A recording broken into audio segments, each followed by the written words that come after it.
అనకాపల్లి మండలం అచ్చైపేట గ్రామంలో కేంద్రీయ విద్యాలయం కోసం 10 ఎకరాల భూమి రాష్ట్ర ప్రభుత్వం తీసుకుంది.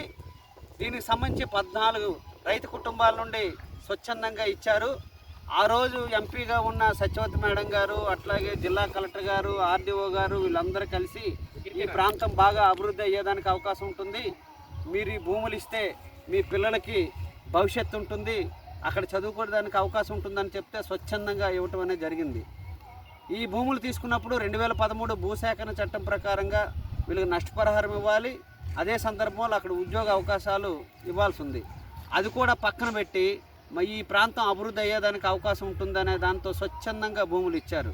అదే కాదు, కేంద్ర ప్రభుత్వం నుండి కూడా కోట్ల రూపాయలు ఇక్కడ శాంక్షన్ అయింది. కల్వర్ట్ కట్టారు, రోడ్లు వేశారు, అట్లాగే కరెంటుకు కూడా శాంక్షన్ చేశారు. ఇన్ని శాంక్షన్ అయిన తర్వాత 2016 నుండి ఈ రోజు వరకు ఇక్కడ విశ్వవిద్యాలయానికి సంబంధించిన శంకుస్థాపన చేయటం కానీ లేదు, బిల్డింగ్లు నిర్మాణం చేయకపోయేసరికి ఈ 14 కుటుంబాలకి అనేక అనుమానాలు వస్తున్నాయి. ఈ భూములు కబ్జాలు చేయడానికి తీసుకున్నారా, లేదు కేంద్రీయ విద్యాలయాన్ని ఏర్పాటు చేయడానికి చేశారనేది ఒక రకమైన అనుమానాలు ఉన్నాయి. అదే కాదు, ఇంత డబ్బులు ఖర్చు పెట్టిన తర్వాత రాష్ట్ర ప్రభుత్వం వెంటనే జోక్యం చేసుకొని కేంద్రం యొక్క అనుమతులు తీసుకొని ఇక్కడ కేంద్రీయ విద్యాలయం పెట్టాల్సింది పోయి నిర్లక్ష్య ధోరణితో వ్యవహారం చేస్తున్నారు. ఇది సరైనది కాదు. వెంటనే రాష్ట్ర ప్రభుత్వం జోక్యం చేసుకొని వచ్చిన నిధులు ఏవైతున్నాయో సక్రమైన పద్ధతిలో ఖర్చు పెట్టి ఎవరైతే లబ్ధిదారులు ఉన్నారో వాళ్ళందరికీ న్యాయం చేయాలని 2013 భూసేకరణ చట్టానికి సంబంధించి పకడ్బందీగా అమలు చేయాలి. లేనట్లయితే మాత్రం వీళ్ళంతా నష్టపోయేదానికి అవకాశం ఉంటుంది.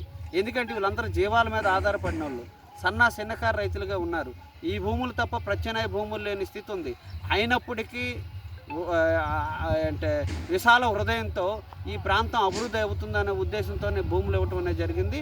ఆ భూములు ఇచ్చిన దానికి సార్థకత జరగాలని, ఆ రకంగా ఈ ప్రాంతం అభివృద్ధి కావాలనేది కోరుకుంటూ ఉన్నారు. మేము సిపిఎం పార్టీగా ఈ ప్రాంతం పర్యటన చేసినప్పుడు ఈ గ్రామస్తులందరూ చెప్పింది ఏంటంటే 2016లో భూసేకరణ చేశారు, మా భూములన్నీ స్వచ్ఛందంగా ఇచ్చాం, ఈరోజు కూడా కేంద్రీయ విద్యాలయం రాలేదు కాబట్టి అనేక అనుమానాలు ఉన్నాయని చెప్పారు. మేము కూడా జిల్లా కలెక్టర్ గారికి అట్లాగే ఎమ్మెల్యేలకి వీళ్ళకి కూడా లెటర్ రాయటం అనేది జరుగుతుంది. లేనట్లయితే మాత్రం ఈ భూములు ఏవైతే ఉన్నాయో భూములు రైతులకు ఇవ్వాలనేది సిపిఎం పార్టీ డిమాండ్ చేస్తూ ఉంది.